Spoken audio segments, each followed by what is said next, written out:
Once it's in Amazon's warehouse and in their control, then you run into the lost in the warehouse and damaged in the warehouse categories.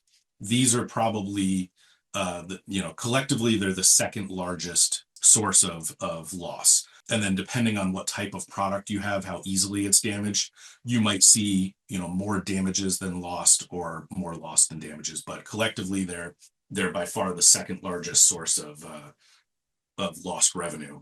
The good thing with lost and damage is that late last year, late in 2024, Amazon started auto reimbursing for all of the goods that they self-identify as lost or damaged. So damaged, real easy to follow the logic here. They pull something off the shelf. The person packing it up says, "Nope, this box is crushed," or "I can tell it's damaged."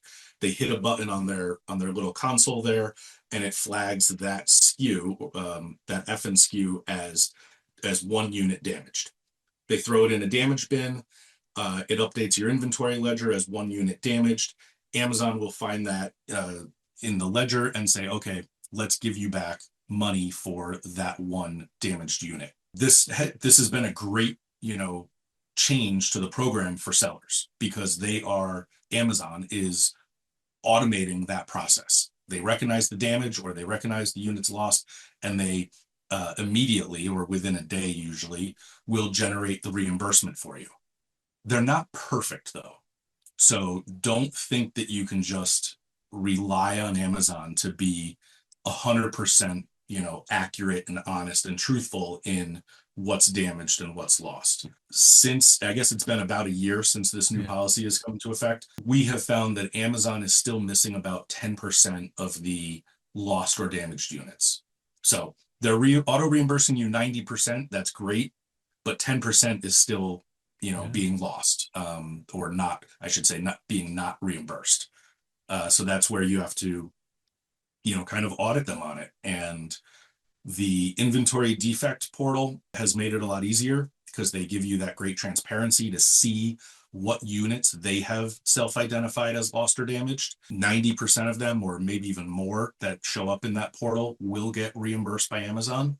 But sometimes stuff sits in there and they never reimburse it. And there's really no reason why. They just miss it, or I don't know, it falls through the cracks somehow.